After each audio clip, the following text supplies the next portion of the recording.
வரலாற்று சிறப்புகள் பல வாய்ந்த வாய்மைமேடு நிலத்திலிருந்து பேசுவதில் பெரும் மகிழ்ச்சியும் பெருமிதமும் அடைகின்றேன். மிகச்சிறந்த இந்த நினைவேந்தல் நிகழ்வை முன்னெடுத்திருக்கிற நாம் தமிழர் கட்சியின் வேதாரண்யம் சட்டமன்ற தொகுதியின் அனைத்து நிலை பொறுப்பாளர்களுக்கும் எனது புரட்சி வாழ்த்துக்களை தெரிவித்துக் கொள்கிறேன். தமிழ் எங்கள் மொழி, அதை தொலைத்தால் எங்கே நம் வழி என கேட்ட இந்த மண்ணின் பெருங்கவிஞர் ஐயா சிந்து கவிஞர் வாய்மைநாதன் அவர்களுக்கும், தன் வாழ்க்கை முழுக்க இந்த இனத்திற்காக மொழிக்காக அர்ப்பணித்த பெருமகன், மொழி போராட்ட தீரர், மிகச்சிறந்த தமிழறிஞர் ஐயா லக்குவனார் அவர்களுக்கு ஒரு நினைவேந்தல் நிகழ்வை நடத்த வேண்டும் என்கின்ற முடிவை எடுத்த நாம் தமிழர் கட்சி உறவுகளுக்கு எனது பாராட்டுக்கள். ஏனென்றால் இதுபோன்ற நிகழ்வுகளை திமுகவினர் எடுக்க மாட்டார்கள், அதிமுகவினர் எடுக்க மாட்டார்கள், காங்கிரஸ் பிஜேபி கட்சி தமிழ்நாட்டில் இருக்கின்ற சாதி அமைப்புகள் எடுக்காது. ஏன் திமுக இது போன்ற நிகழ்வுகளை எடுக்காது? மொழிப்போரால் பலன் பெற்று ஆட்சி பீடத்திற்கு வந்த திமுக ஐயா லக்குவனார் அவர்களுக்கும் ஐயா வாய்மைநாதன் அவர்களுக்கும் ஏன் நினைவேந்தல் நிகழ்வுகளை எடுப்பதில்லை? இந்த இருவருக்கு மட்டுமல்ல, எந்த தமிழறிஞர்களுக்கும் திமுக நினைவேந்தல் நிகழ்வுகளை எடுக்காது. அவர்களுக்கு தமிழ் மொழி என்பது பேசுவதற்காக, அரசியல் செய்வதற்காக. ஆனால் நமக்கு அப்படி அல்ல. தமிழ் நமக்கு ஒரு உதிரமாக, உயிராக, உணர்வாக நமக்கு இருக்கிறது. தமிழ் என்பது வெறும் பேசுவதற்கான கருவியா? இல்லை உறவுகளே. தமிழ் நமது முகமாக, முகவரியாக இருக்கிறது. ஒரு தேசிய இனத்தின் முதல் அடையாளமாக மொழிதான் இருக்கிறது. மொழியை வைத்துதான் உலகமெங்கும் மனிதர்கள் அளவிடப்படுகிறார்கள். உலகத்தின் மூத்த மொழி, உலகத்தில் முதலாக தோன்றிய மனிதன் பேசிய மொழி, அது என் தாய்மொழி தமிழ் என்று சொல்லும்போது எப்படிப்பட்ட பெருமிதமாக நமக்குள் இருக்க வேண்டும். ஆனால் உண்மையான நிலைமை தமிழ்நாட்டில் தமிழ் வாழ்ந்து கொண்டிருக்கிறதா? தமிழ்நாட்டு சாலைகளில் தமிழ் வாழ்கிறதா? தமிழ்நாட்டு கோவில்களில் தமிழுக்கு இடம் உண்டா? தமிழ்நாட்டு கல்வி நிலையங்களில் தமிழுக்கு வழி உண்டா? தமிழர்கள் தமிழில்தான் பேசிக்கொள்கிறார்களா? எதுவும் இல்லை, எதுவும் இல்லை. இன்னும் 2 நாட்களில் ஒரு திரைப்படம் வர இருக்கிறது. அது புகழ்பெற்ற நடிகர் விஜய் நடித்த கோட். தமிழ்நாட்டிலே புகழ்பெற்ற ஒரு தமிழ் நடிகர் நடித்த திரைப்படத்தின் பெயர் கோட்.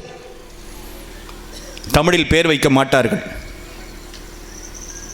ஒரு தமிழில் ஒரு திரைப்படம் பெயர் வைக்க கூட இங்கே ஆள் இல்லை. 2 தமிழர்கள் தூய தமிழில் பேசிக்கொண்டால் அவர்கள் இருவரும் படிக்காதவர்கள், பாமரர்கள், எதுவும் அறியாதவர்கள், உலகம் தெரியாதவர்கள் என்றுதான் நாம் தமிழர் கட்சி தோன்றுவதற்கு முன்பாக வரை ஒரு நிலை இருந்தது. கடந்த 2009 இன அழிவில் பிறந்த நாம் தமிழர் கட்சி தோன்றிய பிறகு, அண்ணன் சீமான் வருகைக்கு பிறகாக ஒரு புத்தொலி கொண்ட ஒரு இளைஞர் கூட்டம் இந்த மண்ணிலே தோன்றியது. ஆட்டோக்கள் தானியாக மாறினர், செல்போன்கள் அலைபேசியாக மாறி இருக்கின்றன, மாலை நேர மீட்டிங்குகள் கூட்டங்களாக, அமர்வுகளாக மாறி இருக்கின்றனர். இப்படி ஒவ்வொரு பேசுகிற ஒரு இயல்பான மொழியில் கூட பிற மொழி சொற்களை கலந்து பேசாத ஒரு புதிய தலைமுறை பிறந்திருக்கிறது. தமிழர் வீட்டிலே தமிழ் பெயர் வைத்த குழந்தைகள் இப்போது பிறக்க தொடங்கி இருக்கிறார்கள். 2009 பிறகு பிரபாகரன் என்ற பெயர் வைத்த குழந்தை தமிழர்கள் வீட்டிலே பிறக்க தொடங்கி இருக்கிறது. திலீபன் என்ற பெயரில், துவாரகா என்ற பெயரில், கிட்டு என்ற பெயரில் தமிழர்கள் மிகச்சிறந்த வீரர்களின் பெயரை தனது குழந்தைகளுக்கு வைத்து கொண்டாட தொடங்கி இருக்கிறார்கள். ஆனால் உறவுகளே, வாய்மேடு பகுதி மக்களே, உங்களுக்கு ஒன்றை நினைவூட்டுவேன். 2009 காலத்திற்கு பிறகு திமுகவை சேர்ந்த கரைவேட்டி கட்டிய முரசொலி படிக்கின்ற திமுக காரர்கள் கூட தங்களது பேரன் பேத்திகளுக்கு கருணாநிதி என்று பெயர் வைப்பதில்லை. அண்ணா திமுகவை சேர்ந்த யாரும் தங்களது குழந்தைகளுக்கு ஜெயலலிதா என்று பெயர் வைப்பதில்லை. ஏன் வைக்கல? கருணாநிதினு வீட்டில் ஒரு பிள்ளைக்கு பேர் வச்சா அந்த குடும்பம் விளங்குமா? யோசிச்சு பாருங்க. கருணாநிதி அப்படின்னு ஒரு பிள்ளைக்கு, பிறந்த பிள்ளைக்கு ஒரு பேரை வைக்கிறோம். அந்த குழந்தை எப்படிப்பட்ட குழந்தையா வளரும்னு தமிழனுக்கு ஒரு அச்சம் இருக்கிறது. நமது பக்கத்து ஊரிலிருந்து புறப்பட்டு சென்ற பெருந்தலைவர் கருணாநிதி அவர்கள் எப்பேற்பட்ட பேரை நமக்கு வாங்கி கொடுத்துருக்காங்கன்னு பாருங்க. எந்த ஊருங்க? திருவாரூருக்கு பக்கத்தில் அப்படின்னு போய் சென்னையில் போய் சொன்னோம்னா வேலை கொடுக்க மாட்டான், மேலே கீழே இறங்கி பார்ப்பான். உனக்கு அறை கிடையாது, வெளில போம்மா. அறையில் இடம் கொடுத்தா ஏதாவது தூக்கிட்டு போயிடுவான்னு நம்மளை பற்றி ஒரு பயம் இருக்கு. அப்பேற்பட்ட பேரை இங்கே திருவாரூர்லேருந்து கிளம்பி சென்ற ஒருவர் நமக்கு வாங்கி கொடுத்திருக்கிறார். ஐயா இலக்குவனார் மீது எனக்கு ஒரு வருத்தம் இருக்கிறது. ஐயா இலக்குவனார் தான் கலைஞர் மு கருணாநிதிக்கு ஆசிரியர் என்று கலைஞர் மு கருணாநிதி அவர்கள் தனது நெஞ்சுக்கு நீதி புத்தகத்திலே கூறுகிறார். இலக்குவனாரிடம் கருணாநிதி என்ன படித்தார் என்று எனக்கு தெரியல. எப்பேற்பட்ட மனிதன், எப்பேற்பட்ட மொழி போராட்ட தீரர். எனக்கு முன்னால் பேசிய ஐயா கூட சொன்னாங்க, இந்தி போராட்டத்தில் கலந்து கொள்ளாதவர்கள் மாணவர்கள் இல்லை, இந்தி போராட்டத்தை தடுப்பவர்கள் ஆசிரியர்களே இல்லை என்று சொன்ன மிகப்பெரிய ஒரு தீரர் ஐயா இலக்குவனார் அவர்கள்.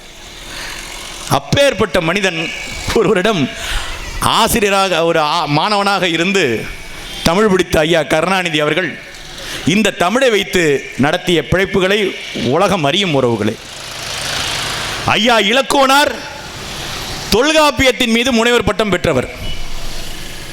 தொல்காப்பியத்தின் தோற்றம் என்பது, அந்த நூல் எழுதப்பட்ட காலம் என்பது இதுவரை கண்டுபிடிக்கப்படாத கிமு 1ஆம் நூற்றாண்டு 2ஆம் நூற்றாண்டு என்று 2000 வருடங்களுக்கு முன்பாக எழுதப்பட்ட தமிழ் இலக்கண நூல் என்று சொல்கிறார்கள். தொல்காப்பியத்தை நம்மை போன்றவர்கள், சாதாரணவர்கள், தமிழ் தெரிந்தவர்கள் அனைவரும் படித்துவிட முடியாது. அது செய்யுளாக பாயிரமாக இருக்கும். அதை புரிந்து கொள்வதற்கு ஒரு ஞானம் வேணும். அந்த புத்தகத்தை வைத்து ஒருவர் முனைவர் பட்டம், அதுவும் ஆங்கில மொழியில் செய்திருக்கிறார் என்றால் எப்பேற்பட்ட மொழி அறிஞராக இருக்க முடியும்? யோசிச்சு பாருங்க.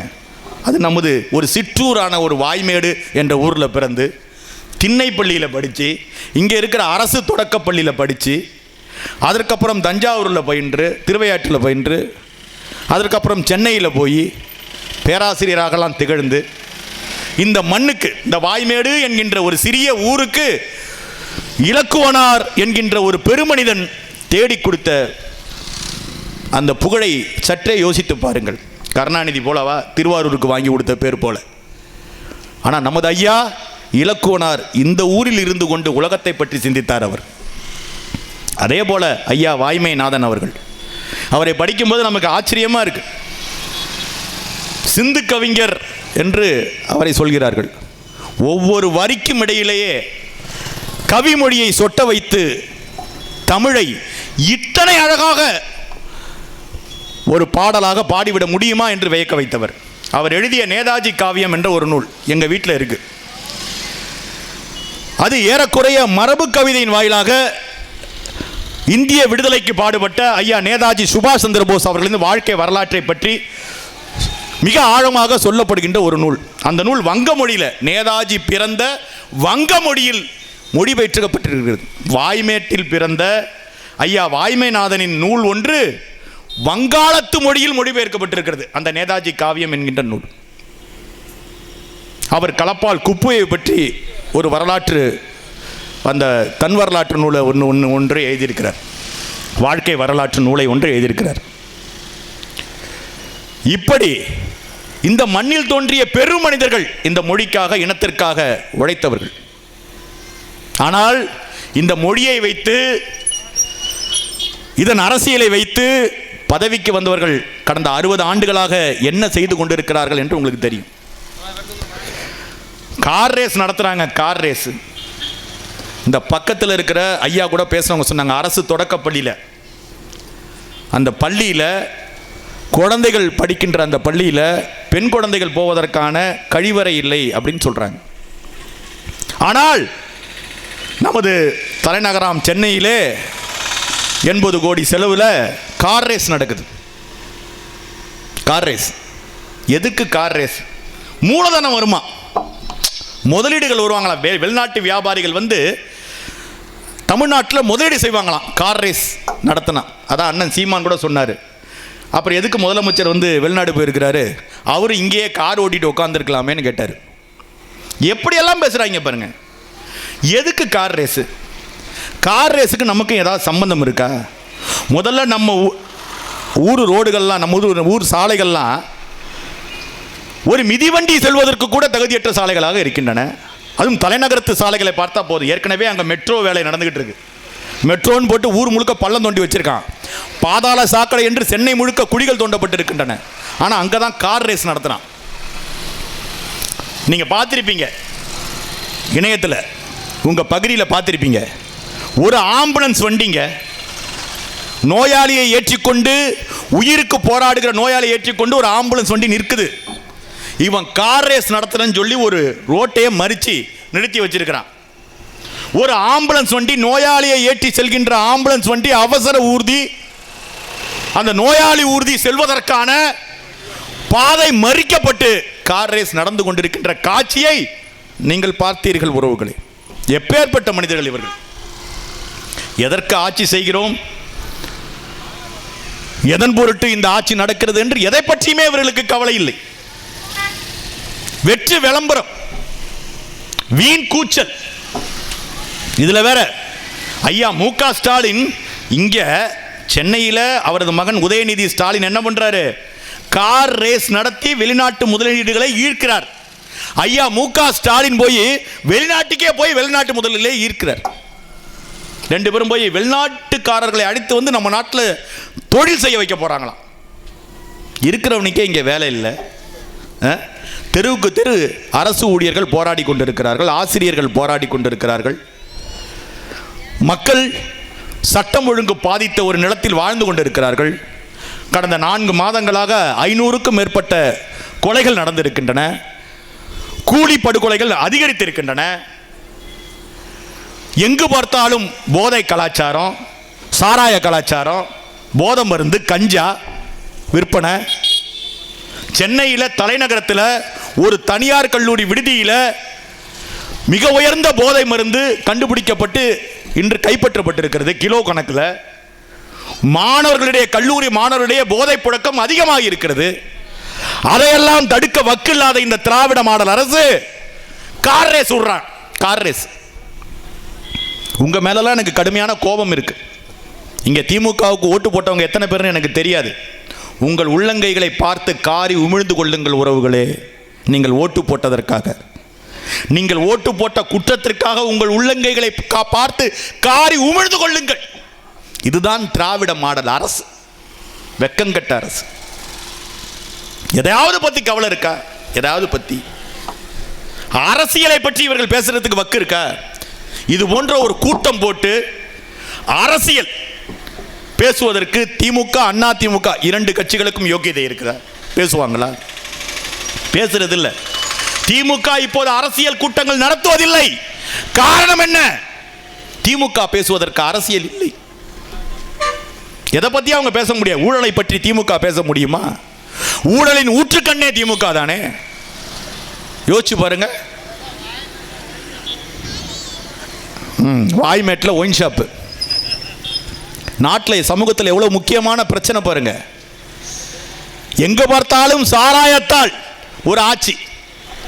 தமிழ்நாட்டின் ஆட்சி எவ்வாறு நடந்து கொண்டிருக்கிறது? சாராய வருமானத்தால், டாஸ்மாக் தருகின்ற வருமானத்தால், குடிகாரன் தருகின்ற காசினால் தமிழ்நாட்டின் ஆட்சி நடந்து கொண்டிருக்கிறது. அதுல வேற சட்டம் வேற. இனிமே டூ வீலர் என்று சொல்லக்கூடிய 2 சக்கர வாகனத்தில் போறவங்க ஒரு டிரைவர் வச்சுக்கிட்டு போகணுமா? ஒயின் ஷாப்பில் போய் குடிச்சிட்டு வண்டி எடுத்துட்டு வர முடியலையா, கீழே விழுந்துடுறானா, விபத்து ஏற்படுதான். அதனால சரக்கு அடிக்க போறவன் என்ன பண்ணணுமா? டூ வீலருக்கு ஒரு டிரைவர் வைக்கணுமா? பாருங்க, இப்படியெல்லாம் சிந்திச்சுட்டு இருக்காங்க. கேட்டா மதுவிற்கு தமிழர்கள் அடிமையாகி விட்டார்கள். வேலை செய்யறவனுக்கு என்ன இருக்கு? சாராயம் தானே இருக்குன்னு யார் சொல்றா? தமிழ்நாட்டு அமைச்சர் சொல்கிறார். தமிழ்நாட்டு அமைச்சரே சொல்றார். இந்த சாராய வருமானத்தை வைத்துக் கொண்டுதான் தமிழ்நாடு அரசு இயங்கிக் கொண்டிருக்கிறது. இப்போது நடத்தப்படுகின்ற இந்த கார் ரேஸ்ல கூட எங்க பார்த்தாலும் சாராய விளம்பரம். ஏனென்றால் தமிழ்நாட்டின் பெரும்பாலான சாராய ஆலைகள் திமுக தலைவர்களால் நடத்தப்படுபவை, அண்ணா திமுக தலைவர்களால் நடத்தப்படுபவை. தமிழர்களை குடி நோயாளிகளாக மாற்றி, தமிழர்களை 8 மணிக்கு மேலே கை நடுங்குபவர்களாக மாற்றி, தமிழர்களை கஞ்சாவிற்கும் போதை மருந்துகளுக்கும் அடிமைகளாக மாற்றி மிக ஒரு மோசமான ஒரு ஆட்சி காலத்தை திராவிட மாடல் அரசு வழங்கி கொண்டிருக்கிறது. இது நீங்க மறந்துவிடக்கூடாது. இந்த நிலையெல்லாம் மாறணும். ஐயா இலக்குவனார், ஐயா வாய்மைநாதன் போன்ற பெருமக்கள் பிறந்த நிலத்திலிருந்து சொல்றேன். அவர்கள் கனவு கண்டது எப்பேற்பட்ட நிலத்தை கனவு கண்டிருக்கிறார்கள்? தமிழர் நிலத்தில் தமிழ் மொழி சிறக்க, தமிழர்கள் வாழ, தமிழர் நிலம் பாதுகாக்க, தமிழர் ஆட்சி என்பதை கனவு கண்ட பெருமக்கள். அப்படி இருக்கா? தமிழர் நிலத்தில் தமிழ் வாழுகிறதா? தமிழர் நிலம் பாதுகாக்கப்பட்டிருக்கிறதா?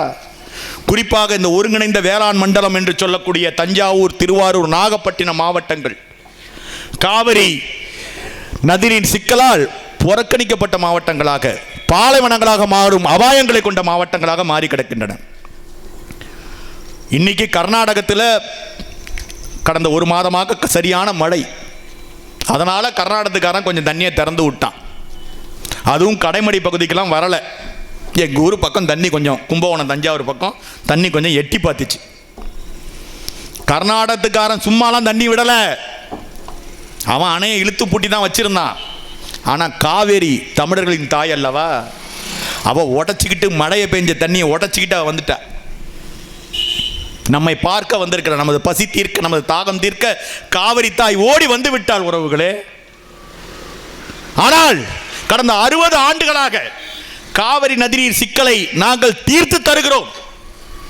நாங்கள் கர்நாடகத்தோடு ஒப்பந்தம் போட்டு காவிரி நதிநீர் ஆணையம் தந்த இறுதி தீர்ப்பினை நாங்கள் நிறைவேற்றி தருகிறோம் என்று வாக்குறுதி கொடுத்து ஆட்சி அதிகாரத்திலே தொடர்ந்து இடம் பிடித்துக் கொண்டிருப்பவர்கள் யார் என்று கொஞ்சம் யோசித்து பாருங்கள். இதுல வேற ஐயா ஸ்டாலின் அவர்கள் சொல்றாரு, நான் டெல்டாக்காரன், ஆட்டோக்காரன் மாரி நான் டெல்டாக்காரன் அப்படிங்கிறார். ஆனாலும் காவிரி நதிநீர் சிக்கல் இன்னும் தீர்ந்த பாடில்லை உறவுகளே. இதையெல்லாம் நீங்கள் சிந்திக்க வேண்டும். அரசியல் நமக்கு எதற்கு? ஏதோ நாம் தமிழர் கட்சிக்காரங்க, இந்த சீமான் கட்சிக்காரங்க இருக்காங்க. ஒரு காலத்தில் சிவப்பு துண்டுக்காரர்கள் ஐயா வாய்மைநாதன் போன்றவர்கள்லாம் போராளிகளாக இருந்து மக்களிடையே பொது உடைமை சித்தாந்தத்தை விளைவிக்க பாடுபட்டவர்கள். ஒரு காலத்தில் சிவப்பு துண்டுக்கு ஒரு மரியாதை இருந்தது. ஆனால் இப்போது நமது செஞ்சட்டை தோழர்கள் அண்ணா அறிவாலயத்தில் சென்று அங்கே அடைக்கலமாகி விட்டார்கள். மக்கள் போராட்டத்திற்கு மதிப்பில்லை உறவுகளே. இன்று மக்கள் போராட்டம் நடத்துகின்ற, மக்களின் பிரச்சனைகளுக்காக களத்திலே நிற்கின்ற ஒரே அமைப்பு நாம் தமிழர் கட்சி மட்டும்தான் என்பதை நீங்கள் மறந்துவிடக் கூடாது உறவுகளே. நாங்கள் தான் போராடி கொண்டிருக்கிறோம், தொடர்ச்சியான போராட்டம். சமீபத்திலே சென்னையிலே கூட கல்கத்தா மாணவிக்கு ஏற்பட்ட அந்த பாலியல் பலாத்காரம், அந்த கொலையை கண்டித்து எங்களது மகளிர் பாசறை சார்பாக ஒரு மாபெரும் கண்டன ஆர்ப்பாட்டத்தை நாங்கள் நடத்தினோம். தொடர்ந்து போராட்டங்களை நாம் தமிழர் கட்சி இந்த மண்ணிலே நடத்தி கொண்டிருக்கிறது உறவுகளே. ஆனால் போராட வேண்டிய எதிர்க்கட்சியும் இடதுசாரிகளும் போராட்டத்திலிருந்து விலகிவிட்டார்கள் உறவுகளே. ஏனென்றால் மக்களை அவர்கள் அவ்வாறு தான் இடம் போட்டிருக்காங்க. இப்போ அரசியல் கட்சிகளுக்கெல்லாம் ஒரு எண்ணம் வந்துருச்சு. என்னது எண்ணம்? தேர்தல் வந்தால் போதும், நாய்க்கு ரொட்டி துண்டு போடுவது போல வாக்காளர்களுக்கு காசை கொடுத்து அந்த வாக்கினை பெற்று ஆட்சி அதிகாரத்திற்கு வந்துவிடலாம் என்று ஒரு பொதுவான எண்ணம் அரசியல் கட்சிகளுக்கு ஏற்பட்டு விட்டது. குறிப்பாக திமுக, அண்ணா திமுகவுக்கு. திமுக 300 ரூபா கொடுக்குதா, அண்ணா திமுக 500 ரூபா கொடுக்குதா? இதுதான் பேட்டி. இந்த போட்டியில தான் இயங்கிட்டு இருக்கு. பல தெருக்கள்ல நீ அந்த தெருவில் காசு கொடுத்தியே, என் தெருவுக்கு ஏன் காசு கொடுக்கல என்று மக்களே தெருவில் நின்று போராடக்கூடிய சூழ்நிலை ஏற்பட்டு விட்டது உறவுகளை. இதை விட ஒரு இழிவான நிலைமை நாட்டில் உண்டா? ஓட்டு பிச்சை கேட்டு வருகின்ற அரசியல்வாதிகளுக்கு மத்தியிலே அந்த ஓட்டுக்கு காசு பிச்சை கேட்டு நிற்கின்ற வாக்காளர்களை உருவாக்கி விட்டது யார்? இந்த திராவிட அரசியல் கட்சிகள். அதிலிருந்து ஒரு மாற்று, சூடும் சொரணையும் மிக்க ஒரு இளம் தலைமுறை, மான தமிழனுக்கு மகனாக பிறந்து விட்டோமே, அந்த இளம் தலைமுறை ஒரு புறப்பட்டு வந்திருக்கிறது. நானெல்லாம் ஒரு படுத்த ஒரு திமுக காரரின் மகன். என் தந்தையார் கருணாநிதி என்று சொன்னால் எனக்கு சோறு போட மாட்டார், கலைஞர் என்று சொல்லு, அப்படிதான் உனக்கு சோறு அப்படிம்பாரு. வீட்டிற்குள்ளாக முரசொலி வந்து நிற்கும். கலைஞரை ஒரு கடவுள் போல பார்த்தவர் என் தந்தை. அப்பேற்பட்ட மனிதனுக்கு மகனாக பிறந்து என் தந்தை செய்த வரலாற்று பிழையை அவர் உயிருடன் இருக்கும் காலத்திலேயே அதை சரி செய்ய வேண்டும் என்கின்ற உன்னத நோக்கத்தில் உங்கள் முன்னால் நின்று நான் பேசிட்டு இருக்கேன். என் தந்தை, அவருக்கு முன்னதாக அவரின் தந்தை, இந்த 2 தலைமுறையும் செய்த வரலாற்று பிழை. திமுக, அண்ணா திமுக என்கின்ற இருவரும் திராவிட கட்சிகள். கருணாநிதி, இவங்க தலைவர்லாம் பாருங்க, கருணாநிதி, எம்ஜிஆர், ஜெயலலிதா தலைவர்கள்லாம் இவங்களாம். அப்ப எங்க தலைவர் பிரபாகரன் யாரு? தலைவர்னா இவரு தான் என் தலைவர். தலைவர்னா இவரு தான் தலைவர். குடும்பம் தன்னை சுற்றி இருக்கிறது. அவர் நினைத்தால் அந்த போர் சூழலில் குடும்பத்தை காப்பாற்றி விட முடியும். ஒரு கப்பலில் ஏற்றி வெளிநாட்டிற்கு பாதுகாப்பாக அனுப்பிவிட முடியும். ஒரு தனி விமானத்தில் தன் குடும்பத்தாரை மட்டும் பாதுகாப்பாக வைத்து வெளிநாட்டிலே கொண்டு சேர்த்து விட முடியும். ஆனால் பிரபாகரன் செய்தாரா? இல்லை. இறுதி வரை களத்திலே நின்று தன் மக்களுக்காக, மக்களோடு களத்திலே நின்று தன் குடும்பத்தோடு தன் இனத்திற்காக தன் வாழ்க்கையை தியாகம் செய்தவர் தான் எங்கள் தலைவர் பிரபாகரன். அவர்தான் வாழும் கடவுள். கருணாநிதி பிறந்த நிலத்தில் இருந்து கொண்டு பிரபாகரன் போன்றவர்களை பற்றி நாம் பேசுவது எவ்வளவு பெரிய சாபக்கடி. யோசிச்சு பாருங்க. ரெண்டையும் ஒப்பிட முடியுமா? கருணாநிதியும் பிரபாகரனையும். இந்த லட்சணத்தில் கருணாநிதிக்கு தமிழின தலைவரா? யாரு தமிழின தலைவர்? தமிழை காப்பாற்ற திமுகவும் அதன் தலைமை கருணாநிதியும் இப்போது அவரது மகன் மு.க. ஸ்டாலின் அவர்களும் செய்த வேலை என்ன சொல்ல முடியுமா? கருணாநிதி புத்தகம் எழுதினார். எந்த புத்தகத்தை எழுதினார்? எந்த புத்தகத்தையாவது அவர் தன் சொந்த கற்பனையிலிருந்து எழுதினாரா? அவர் எழுதிய எல்லா புத்தகங்களும் பிற புத்தகங்களை காப்பி அடித்து எழுதிய புத்தகங்கள் தான், அல்லது 3ஆம் தரமற்ற குப்பைகள் தான். இதுதான் கருணாநிதி தமிழுக்கு இழைத்த சேவை. வேற எதுவும் செய்யல. கருணாநிதியும் அவரது குடும்பத்தாரும் தமிழ் மொழிக்கும் தமிழ் இனத்திற்கும் எதுவும் செய்யவில்லை உறவுகளே. தமிழை வைத்து பிழைப்பு நடத்தினார்கள் இவர்கள். எம்ஜிஆராவது ஒரு மலையாளி, அவராவது ஒரு தமிழ் பல்கலைக்கழகம் தமிழ்நாட்டை தஞ்சாவூரில் கட்டி கொடுத்தாரு. அது புரோஜனப்படலை, அது அடுத்த பிரச்சனை. ஆனால் அந்த ஆளுக்கு கொஞ்சோண்டு ஒரு சமூக எண்ணம் இருந்தது. தான் பிழைக்க வந்த பூமிக்கு கொஞ்சமாவது நன்றி கடன் ஆற்றுவோம் என்ற விதத்தில் அந்த ஆளு தஞ்சாவூரில் ஒரு தமிழ் பல்கலைக்கழகம் கட்டி கொடுத்தாரு. கருணாநிதி கட்டியது என்ன? கருணாநிதி கட்டியது என்ன? இன்னைக்கு திருவள்ளுவர் சிலை கருணாநிதி கட்டியது என்கிறார்கள். அதை தாண்டி தனது பேனா சிலை அமைய வேண்டும் என்று கருணாநிதியின் மகன் கருணாநிதியின் பேனா சிலைக்காக கடற்கரையிலே குழி தோண்டி கொண்டிருக்கிறார். நினைச்சு பாருங்க. இலக்குவனாருக்கு இந்த ஊரில் ஒரு மணிமண்டபம் இருக்கா? வாய்மைநாதனுக்கு இந்த ஊரில் மணிமண்டபம் இருக்கா? தமிழ் தமிழ் தமிழ் தமிழ் என்று சொல்லி தன் வாழ்வை அர்ப்பணித்த அந்த பெருமக்களுக்கு சொந்த நிலத்தில் ஒரு இடம் இருக்கிறதா? மணிமண்டபங்கள் இருக்கின்றதா? நினைவு மண்டபங்கள் இருக்கின்றதா? ஆனால் இந்த மண்ணில் பிழைக்க வந்தவர்கள், நம்மை ஆட்சி அதிகாரத்தில் வைத்து பல ஆண்டுகளாக ஆண்டு இந்த பூமி பந்திலே ஆசியாவிலே 6வது பெரும் பணக்காரராக மாறியவர்கள், சென்னை மெரினா கடற்கரையிலே அவர்களுக்கு எவ்வளவு பெரிய மணிமண்டபங்கள், எவ்வளவு பெரிய நினைவிடங்கள் போய் பாருங்க. மின்னொலிகளால் மின்னும் உறவுகளே. இந்த மொழி போராட்டத்தில் இறந்து போன தாளமுத்து நடராசனுக்கு எங்கே நினைவிடம் இருக்கிறது என்று யாருக்காவது தெரியுமா? உங்களில் யாருக்காவது தெரியுமா தாளமுத்துக்கும் நடராசனுக்கும் எங்கே இருக்கிறது என்று? பேரே தெரியல. எவ்வளவு பெரிய துயர் நிலை பாருங்கள். தமிழை காக்க தன் உயிரை கொடுத்த தாளமுத்து நடராசன் பேரே தெரியாத ஒரு இனமாக இந்த இனம் மாறி நிற்கிறதே. இந்த ஊர்ல இன்னைக்கு எனக்கு முன்னாடி பேசின ஒரு அண்ணன் கூட சொன்னார், லக்குவனாருக்கு நினைவேந்தல் நிகழ்ச்சி நடத்தணுங்கிறப்ப லக்குவனார் யார் என்று வாய்மேடிலே கேட்டா என்னங்க? எவ்வளவு பெரிய துயர் நிலை. ஏனென்றால் இவர்கள் கருணாநிதியை தலைவராக பார்த்தவர்கள், ஜெயலலிதாவை தலைவியாக பார்த்தவர்கள். இப்போது அடுத்த சினிமா நடிகர் யாராவது வருவார்களா, அவர்களை தலைவராக பார்ப்போம் என்று காத்து கொண்டிருக்கின்ற அடிமை கூட்டங்கள். இதை விட வெட்கக்கேடு ஏதாவது இருக்கா? இதே பிரபாகரன் போல ஒரு தலைவன் நம் மண்ணை ஆண்டிருந்தால் ஐயா இலக்குவனாருக்கும் ஐயா வாய்மைநாதனுக்கும் இந்த மண்ணிலே புகழ்பெற்ற மணிமண்டபங்கள் இருக்கும், அங்கேயே நூலகங்கள் இருக்கும், அங்கே அதனை ஒட்டி பல்கலைக்கழகம் அமைக்கப்பட்டிருக்கும். அந்த பல்கலைக்கழகத்திலே உலகத்தில் இருக்கின்ற பல்வேறு மாநிலங்கள் நாடுகளை சேர்ந்த மாணவர்கள் தமிழை படிக்க இந்த வாய்மேடு பகுதிக்கு வந்திருப்பார்கள் உறவுகளே. ஆனால் திமுகவிற்கோ அண்ணா திமுகவிற்கோ அது போன்ற கனவுகள் கிடையாது. அப்போ கனவுகளும் லட்சியங்களும் யாருக்கு இருக்கின்றன? நாம் தமிழர் கட்சி என்ற இந்த இளைஞர் படைக்கு இருக்கிறது. எங்களை நீங்கள் வலிமைப்படுத்த வேண்டும், அது உங்களது கடமை. ஒவ்வொரு தமிழனும், தமிழ்நாட்டில் பிறந்த ஒவ்வொருவரும் நாம் தமிழர் கட்சிக்கு வாக்கு செலுத்த வேண்டும்.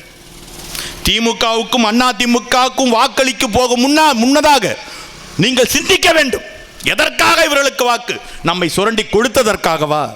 இதோ படித்த இளைஞர்கள், தமிழ் உணர்வும் மொழி உணர்வும் இனத்தை காக்கின்ற பற்றும் கொண்ட ஒரு இளைஞர் கூட்டம் வந்திருக்கிறது. தலைவர் பிரபாகரனை பார்த்து அரசியல் செய்ய ஒரு புதிய இளைஞர் கூட்டம் வந்திருக்கிறது. அவர்களுக்கு வாக்களிப்போம் என்று சொல்லி எங்களுக்கு நீங்கள் வாக்கு செலுத்தி இருக்க வேண்டும். மீண்டும் மீண்டும் காசை வாங்கி கொண்டு இந்த திமுக காரனுக்கும் அண்ணா திமுக காரனுக்கும் ஓட்டு போட்டு தன் சொந்த வாயிலேயே தனக்குத்தானே வாய்க்கரிசி போட்டுக் கொள்கின்ற ஒரு கூட்டமாக இந்த கூட்டம் மாறி நிற்கிறதே. இதைவிட வெட்கக்கேடான ஒரு நிலைமை இந்த நாட்டில் உண்டா உறவுகளே? இந்த நிலைமை மாற வேண்டும். சொந்த மண்ணில், இந்த வாய்மேடு மண்ணில் ஐயா இலக்குவனார் அவர்களுக்கும் ஐயா வாய்மைநாதன் அவர்களுக்கும் நினைவிடங்கள் கட்டப்பட வேண்டும். இந்த பெரும் தமிழர்கள் நினைவு கூறப்பட வேண்டும் உறவுகளே. அவர்கள் சுவாசித்த காற்றை தான் நாமும் சுவாசித்துக் கொண்டிருக்கின்றோம். அவர்கள் உடலில் ஓடிய உதிரம் தான், அதே தமிழ் உதிரம் தான் நமது உடலிலும் ஓடிக்கொண்டிருக்கிறது. உண்மையிலேயே அவர்கள் பேசிய அந்த தமிழ் மொழிக்கு ஒரு வலிமை இருக்குமானால் நாம் தமிழர் கட்சி விரைவிலேயே இந்த மண்ணில் ஆட்சி அமைக்க வேண்டும். அதற்கு நீங்களாம் ஆதரவு தெரிவிக்கணும். ஏதோ வந்தாங்க, நல்லா பேசினாங்க, நல்லா திட்டினாங்க, ஏதோ மாலை நேரத்து ஒரு பொழுதுபோக்கு என்று நினைத்து கொண்டு நீங்கள் கடந்து போவீர்கள். ஆனால் உங்கள் வருங்கால தலைமுறை இந்த மண்ணில் வாழ முடியாது உறவுகளே, வாழ முடியாது. ஏற்கனவே தமிழ்நாடு என்பது வாழ தகுதியற்ற ஒரு நிலமாக மாறிவிட்டது உறவுகளே. இங்கே தமிழனுக்கு வேலை இல்லை. இங்கே ஹோட்டலில் வேலை பார்க்கறதுலேருந்து, நாற்று நடுறதுலேருந்து, நடவு செய்கிறதுலேருந்து, விவசாயம் பார்க்கறதுலேருந்து வடநாட்டுக்காரன் பூந்து வந்துக்கிட்டு இருக்கான். பல பேர் ஆதார் அட்டை வாங்கிட்டான், வாக்காளர் அடையாள அட்டை வாங்கிட்டான். திடீர்னு வடநாட்டிலேருந்து வந்த பிஜேபிங்கிற கட்சிக்கு தமிழ்நாட்டிலேயே இத்தனை வாக்கு, அத்தனையும் வடநாட்டுக்காரன் ஓட்டு. கும்பகோணத்தில் நீங்கள் பார்க்கலாம், உங்கள் இந்த பக்கத்தில் இருக்கிற கும்பகோணத்தில் பிஜேபி திடீரென்று ஒரு அபிரிதமான வளர்ச்சி. காரணம் என்ன? வடநாட்டுக்காரன் அவ்வளோ பேர் உள்ளே வந்துட்டான். உள்ள வந்து என்ன பண்றான்? ஆதார் அட்டை வாங்குறான், வாக்காளர் அடையாள அட்டை வாங்குறான். அவன் தீர்மானிக்கிறான் தமிழ்நாட்டை யார் ஆள வேண்டும் என்று. ஆனால் இந்த மண்ணின் பூர்வ குடிகளாக இருக்கின்ற நமக்கு சாதி பற்று இருக்கு. நான் இந்த சாதி, நீ அந்த சாதி, என் சாதி உயர்ந்த சாதி, அவன் சாதி தாழ்ந்த சாதி என்று சாதி பற்று இருக்கு. ஆனால் மொழி பற்றோ இனப்பற்றோ இல்லை. அந்த இழிநிலையிலிருந்து நாம் வெளியே வரணும். சாதி என்பது ஒரு மனநோய் என்று புரிந்து கொள்ளணும். சாதி என்பது தமிழர்களை பிரித்து அடக்கி ஆளப்படுகின்ற ஒரு சூழ்ச்சி என்று நீங்கள் புரிந்து கொள்ளப்பட வேண்டும். அதிலிருந்து வெளிவந்து இனமாக கூடி நிற்கணும், தமிழர்களாக ஒருங்கிணைந்து நிற்கணும். எப்படி? ஐயா இலக்குவனார் காட்டிய வழியிலே, ஐயா வாய்மைநாதன் காட்டிய வழியிலே, இந்த வாய்மேடு பகுதிக்கு புகழை சேர்த்த அந்த பெருமக்கள் காட்டிய வழியிலே நமது வாழ்வு அமைய வேண்டும். தமிழுக்காக நமது வாழ்வு அமைந்து தமிழர் நிலம் சிறக்க, தமிழ் மொழி சிறக்க நாம் பாடுபட வேண்டும் என்பதுதான் இந்த பெருமக்கள் நினைவேந்தல் நிகழ்விலே நாம் எடுத்துக்கொள்கின்ற உறுதி ஏற்பு என்று சொல்லி இந்த மிகச்சிறந்த நிகழ்வை ஏற்பாடு செய்த அனைத்து உறவுகளுக்கும் நான் மனமார்ந்த பாராட்டுக்களை தெரிவித்துக் கொள்கிறேன். அன்பு உறவுகளே, ஐயா இலக்குவனார் பற்றி பேசுவதற்கு, ஐயா வாய்மைநாதன் பற்றி பேசுவதற்கு இங்கே ஆள் இல்லை. இப்படிப்பட்ட ஒரு துயர் நிலையிலிருந்து நாம் விடுதலை பெற வேண்டுமானால் இந்த படித்த இளைஞர்களிடம் அரசியல் அதிகாரத்தை நீங்கள் வழங்க வேண்டும் என்று சொல்லி, வருகின்ற தேர்தலிலாவது உங்கள் வருங்கால தலைமுறைக்காவது நீங்கள் சிந்தித்து நாம் தமிழர் கட்சியை ஆதரிக்க வேண்டும் என்று சொல்லி தமிழ்ச் சான்றோர் ஐயா இலக்குவனார் அவர்களுக்கும் ஐயா வாய்மைநாதன் அவர்களுக்கும் அவர்களது பிறந்த நிலமான வாய்மேடு ஊரிலிருந்து புகழ் வணக்கம் செலுத்துவதில் நான் பெருமிதமும் மகிழ்ச்சியும் அடைகிறேன் என்று சொல்லி அந்த பெருமக்களுக்கு என் புகழ் வணக்கத்தை செலுத்தி விடைபெறுகின்றேன். நன்றி, வணக்கம். நாம் தமிழர்.